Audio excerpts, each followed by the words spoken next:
วัสดีครับผมพัฒนันท์ พิสุทธิ์วิมลทำโครงการภูเก็ตโกลเด้นวิวครับโดยบริษัทแคปปิตอลจำกัดครับปัจจุบันผมดำรงตำแหน่งเป็นนายกสมาคมอสังหาริมทรัพย์ภูเก็ตสิ่งที่ผมตั้งใจแล้วก็อยากจะทำให้สมาคมของเราก้าวต่อไปเนี่ยคือมีอยู่ 2-3 เรื่องนะครับเรื่องแรกคือเราอยากจะสร้างผู้พัฒนาอสังหาริมทรัพย์ภูเก็ตเนี่ยรายใหม่ๆเข้ามาโดยจะพัฒนาเขาเนี่ยเป็นผู้พัฒนาที่มีคุณภาพรวมถึงผู้ประกอบการรายเก่าๆก็ตามเนี่ยเราพยายามจะปรับให้เขาเนี่ยมีความเป็นมืออาชีพแล้วก็มีความรู้ความสามารถที่สามารถที่จะสู้กับผู้ประกอบการที่มาจากส่วนกลางได้อันนี้อันที่1นะครับ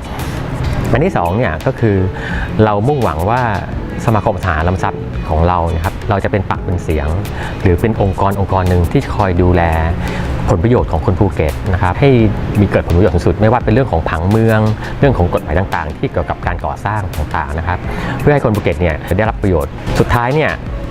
เป็นสิ่งหนึ่งที่เราพยายามจะทำมาหลายปีนะครับแล้วก็เพิ่งจะเริ่มเป็นรูปเป็นร่างขึ้นมาปีนี้คือเราต้องการที่จะรวมองค์กรทุกองค์กรในภาคเอกชนในจังหวัดภูเก็ตหันเข้ามาคุยกันแล้วก็พูดเรื่องเดียวกันวางวัตถุประสงค์ด้วยกันวางเป้าหมายที่เดียวกันนะครับเพื่อให้องค์กรเราเนี่ยเมื่อเราเป็นกลุ่มก้อนเราสามารถที่จะคุยกับภาครัฐสามารถเอานโยบายที่เราคุยกันเนี่ยสามารถสานต่อไม่ว่าจะเกิดการเปลี่ยนแปลงทางด้านการเมืองหรือผู้บริหารของภูเก็ตก็ตามนโยบายต่างๆที่เราวางไว้มันสามารถสานต่อได้รวดเร็วภูเก็ตจะไม่ถูกหยุดไม่ถูกชะงักเพราะมีการเปลี่ยนแปลงของทางภาครัฐบ่อยจนเกินไปอันนี้คือ3เรื่องที่เราตั้งใจว่าในยุคที่ผมเป็นใน2ปีนี้เราพยายามทำ3เรื่องนี้ให้ดีที่สุดแล้วก็หวังว่าสมาคมอสังหาริมทรัพย์เนี่ยจะเป็นสมาคมหนึ่งที่ช่วยให้จังหวัดภูเก็ตเราเจริญเติบโตไปแล้วก็ทำให้คนภูเก็ตมีความเป็นอยู่ที่ดีขึ้นความเป็นผู้นำผมส่วนใหญ่ผมทำงานเป็นผู้นำเหมือนไม่ใช่ผู้นำครับผมเหมือนเป็นพี่น้องมากกว่าผมจะเป็นเหมือนที่ปรึกษาเป็นเหมือนรุ่นพี่นะครับที่จะคอยแก้ไขปัญหาให้กับน้องๆผมจะทำตัวให้ง่ายทำตัวให้เข้าถึงได้ง่ายให้ผู้ใต้กรรมชาเนี่ยรู้สึกว่าเขาสามารถปรึกษาอะไรต่างๆกับผมได้ง่ายครับเพราะว่าเมื่อเขารู้สึกผ่อนคลายเขารู้สึกว่าไม่มีกำแพงกั้นระหว่างเราหนาจนเกินไปเนี่ยเวลาเขามีปัญหาต้องการความช่วยเหลือเนี่ยเขาสามารถที่จะเข้ามาหาเราถึงเราง่ายแล้วเราจะรู้ปัญหาได้อย่างรวดเร็วและเราก็จะแก้ปัญหาต่างๆได้รวดเร็วยิ่งขึ้นครับผมเป็นคนอ่านหนังสือหลายเล่มมากนะครับตั้งแต่เด็กๆนะครับจนถึงปัจจุบันนะครับแต่ว่ามีเล่มหนึ่งที่ผมอ่านแล้วก็รู้สึกฝังใจแล้วก็ชอบมาโดยตลอดนะครับก็คือหนังสือเรื่องเพชรอุมาของพนมเทียนจริงๆแล้วเนี่ยหลักการของหนังสือเล่มนี้เนี่ยไม่ได้มีอะไรที่เกี่ยวข้องกับทางด้านการบริหารธุรกิจเยอะหรอกแต่ว่าสิ่งที่ผมอ่านแล้วก็ใช้ตั้งแต่อ่านเล่มแรกเลยเนี่ยคือตัวเอกเนี่ยเป็นคนที่ค่อนข้างมีความซื่อสัตย์แล้วก็มีสัจจะในตัวเองมากนะครับแล้วก็เป็นคนที่นับถือศาสนาพุทธแล้วก็เอาศาสนาพุทธเนี่ยมาเป็นที่ยึดเหนี่ยวในจิตใจผมก็เลยอ่านตั้งแต่ตอนนั้นก็ฝังใจมาแล้วก็เอาต้นแบบของตัวเองเนี่ยมาใช้โดยไม่รู้ตัวเพราะนี้ผมก็เลยจะเป็นคนที่เนี่ยค่อนข้างยึดถือคำพูดพอสมควรนะครับเวลาเราพูดไปแล้วเนี่ยมันจะเป็นคำพูดที่เป็นนายเราพูดแล้วเราต้องทำนะครับพูดแล้วเรากลับคำไม่ได้เพราะฉะนั้นเนี่ยมันก็เลยกลายเป็นนิสัยส่วนตัวแล้วก็ติดมาถึงทุกวันนี้ครับจะพูดเสมอว่าเวลาเราฟังใครก็ตามเนี่ยเราอย่ามีอัตราเยอะหรืออย่าทำตัวเป็นผู้รู้มากนะครับก็ให้ทำตัวเป็นน้ำไม่เต็มแก้วนะครับเวลาใครพูดอะไรมาเนี่ยให้รับกลับมาก่อนนะครับอย่าเพิ่งปฏิเสธนะครับแล้วเราเอาคำพูดนั้นเนี่ยมากลั่นกรองแล้วก็มาคิดอีกทีว่าสิ่งที่เขาพูดสิ่งที่เขาอธิบายมาเนี่ยมันเป็นเหตุเป็นผลไหมมันมีประโยชน์กับตัวเองหรือเปล่านะครับถ้ามันมีประโยชน์กับตัวเองก็รับในสิ่งที่เป็นประโยชน์เอามาพัฒนานะครับให้เรามีการก้าวหน้าไปในอนาคตหรือว่าบางอย่างที่เขาพูดมาแล้วเนี่ยมันเป็นสิ่งที่เรากระทำอยู่แล้วมันผิดนะครับเราก็ต้องเอามาคิดว่าไอ้สิ่งนี้เราสามารถปรับปรุงมันยังไงได้บ้างเราสามารถแก้ไขมันได้หรือเปล่านะครับอันนี้เป็นสิ่งที่ผมใช้แล้วก็พยายามเอามาปรับใช้อยู่ตลอดทุกวันตั้งแต่เด็กจนถึงทุกวันนี้ครับผมเองเนี่ยผมไม่ได้แบ่งแยกว่าในแต่ละวันเนี่ยผมต้องทำงานแต่ละอย่างกี่ชั่วโมงแต่ผมจะดูว่าในแต่ละวันที่ผมทำอยู่เนี่ยมีปัญหาหรือมีสิ่งใดบ้างที่ผมจะต้องทำเป็นแบบแรกนะครับเราก็จะเรียงลำดับไปว่าสิ่งที่จำเป็นเราต้องทำก่อนและเราจะพยายามเคลียร์ปัญหาหรือเคลียร์สิ่งที่ต้องทำเนี่ย ออกไปให้เร็วที่สุดอะไรที่เราสามารถทำให้จบได้ภายใน3 นาทีนั่นคือเราต้องรีบทำก่อนเลยนะครับส่วนอะไรที่เป็นปัญหาใหญ่หรือสิ่งที่ต้องทำใช้เวลามากเราก็จะมาจัดลำดับความสำคัญทีว่าต้องไปถึงไหนซึ่งอยู่กับตำแหน่งที่ผมอยู่กับระยะเวลาที่มีอะไรครับเราก็ค่อยมาจัดลำดับอีกทีหนึ่งในแต่ละวันครับธุรกิจอสังหาเนี่ยเป็นธุรกิจตั้งแต่รุ่นคุณพ่อผมนะครับทำมาเมื่อสมัยสัก40 ปีที่แล้วนะครับสมัยนั้นเนี่ยผมยังเด็กมากนะครับเพิ่งอายุน้อยมากนะครับคุณพ่อก็เริ่มทำแล้วคุณพ่อเองเนี่ยเริ่มทำตั้งแต่อยู่กรุงเทพนะครับแล้วท่านก็มาทำภูเก็ตอยู่ภูเก็ตประมาณ30 กว่าปีก็เริ่มทำอสังหาที่ภูเก็ตเนี่ยก็ตั้งแต่เริ่มมาภูเก็ตเลยผมเองก็ได้ซึมซับแล้วก็เรียนรู้เกี่ยวกับธุรกิจของคุณพ่อมาตั้งแต่เด็กเพราะว่าเวลาผมเรียนเนี่ยปิดเทอมใหญ่ผมก็จะมาอยู่ที่ภูเก็ตนี่แหละครับแล้วก็มาดูว่าคุณพ่อทำอะไรบ้างสิ่งนี้มันก็เลยค่อยๆซึมเข้าไปในตัวเราไปเรื่อยๆตั้งแต่ผมเรียนจบมาเนี่ยที่บ้านผมเองเนี่ยครับก็จะมีนโยบายว่าจะไม่ให้ลูกๆเนี่ยครับมารับทำธุรกิจที่บ้านทันทีนะครับก็จะให้ลูกๆแต่ละคนเนี่ยไปหางานข้างนอกทำก่อนวัตถุประสงค์ของคุณพ่อคุณแม่คือท่านเนี่ยไม่ต้องการให้เราเนี่ยมาถึงแล้วก็เป็นในหัวเลยหรือมาเป็นเจ้าของเลยซึ่งไปทำให้เราไม่รู้สึกถึงความลำบากนะครับก็ให้ไปเจอการถูกกดขี่นะครับไปเจอระบบของ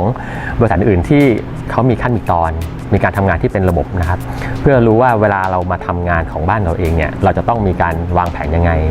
เราจะต้องคิดยังไงแล้วเราต้องรู้ว่าลูกน้องเราคิดยังไงเราถึงจะสามารถบริหารเขาได้นะครับหลังจากนั้นเนี่ยทำงานที่กรุงเทพได้ประมาณสัก 3-4 ปีครับก็ผมก็ถึงเวลาแล้วคุณพ่อเริ่มมีอายุขึ้นแล้วก็รู้สึกว่าเราคงต้องมาช่วยภารกิจที่บ้านละก็เลยย้ายจากกรุงเทพมาอยู่ภูเก็ตนะครับปัจจุบันนี้ก็มาช่วยคุณพ่อที่เป็นธุรกิจอสังหาริมทรัพย์เนี่ยประมาณ15 ปีแล้วปัจจัยสำคัญที่ทำให้ผมทำงานแล้วก็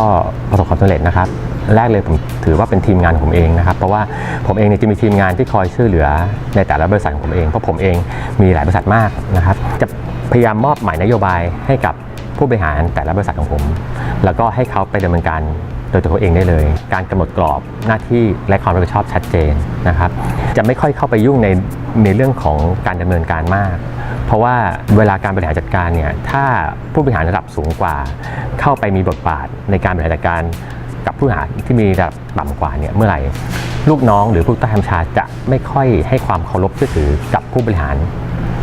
เท่าไหร่นะครับเพราะเนี่ยหลักการผมก็คือง่ายๆเลยคือผมจะใช้คนให้ตรงตามศักยภาพแล้วก็ให้เขาทำงานได้เต็มศักยภาพของตัวเขาเองด้วยเราเองเนี่ยมีที่เราจะควบคุมอยู่ห่างๆและก็คอยเข้าไปช่วยเหลือคอยซัพพอร์ตในจุดที่คิดว่าน่าจะเป็นปัญหาที่สำคัญก็คือผมรู้สึกว่าทีมงานผมแต่คนที่รับเข้ามาเนี่ยเขาทำงานให้ผมด้วยใจนี่ดีกว่านะครับเขาไม่ได้ทำงานด้วยหน้าที่มันเลยทำให้ในแต่ละบริษัทที่ผมทำขึ้นมาเนี่ยมันรู้สึกมันสามารถอยู่ได้ด้วยตนเองมันสามารถเติบโตได้ด้วยตัวมันเองโดยที่ผมเองเนี่ยไม่ต้องลงเข้าไปจัดการ 100% ขนาดนั้นผมว่าอันนี้เป็นส่วนสำคัญที่ทำให้ผมเองสามารถทำหลายๆธุรกิจพร้อมกันได้เพราะผมมีคนที่เชื่อใจได้ผมเป็นคนที่ค่อนข้างคิดบวกอยู่แล้วนะครับแล้วก็เป็นคนที่ไม่เก็บนะครับก็คือเราไม่เก็บเลยอะไรที่มันมากระทบเราเนี่ยแล้วมันทำให้เรารู้สึกไม่สบายใจหรือมันทำให้เรารู้สึกอึดอัดเนี่ยผมจะเป็นคนที่สามารถลิสต์มันออกไปได้อย่างรวดเร็วนะครับมันเลยทำให้ผมเนี่ยไม่ถูกจมอยู่กับความผิดหวังนานแล้วก็ผมก็เป็นคนที่จะพอผมปล่อยไปแล้วเนี่ยผมถือว่าปล่อยเลยปัญหาที่มันเข้ามาเนี่ยแล้วเรามาประมวลแล้วว่ามันแก้ไขได้หรือเปล่าถ้ามันแก้ไขได้เราก็ดำเนินการแก้ไขไปตามขั้นตอนแต่ถ้ามันไม่ได้แล้วไม่ได้มันก็คือไม่ได้เราก็ต้องหยุดคิดหยุดกังวลกับมันแล้วก็ปล่อยให้มันเป็นไปตามสิ่งที่ควรจะเป็นแล้วเอาเวลาส่วนนั้นไปคิดอย่างอื่นไปทำอย่างอื่นนะครับซึ่งมันก็ทำให้เราไม่ค่อยเป็นคนเศร้าซึมเราก็จะสามารถกลับตัวเองมาเป็นคนปกติได้อย่างรวดเร็วผมว่าจริงๆถ้าเกิดฟังมาตั้งแต่ต้นนะครับจนกระทั่งถึงตรงนี้เนี่ยผมเองอาจจะไม่ต้องแนะนำอะไรละเพราะว่ามันคือสิ่งที่ถ้าใครก็ตามเอาไปใช้นะครับไม่ต้องทุกอย่างก็ได้ผมรู้สึกว่าชีวิตของเราเนี่ยมันจะง่ายขึ้นแล้วมันก็จะ ไม่ยุ่งยากเพราะว่าจริงๆชีวิตของเรามันไม่มีอะไรเลย เราก็ดำเนินชีวิตไปตามหน้าที่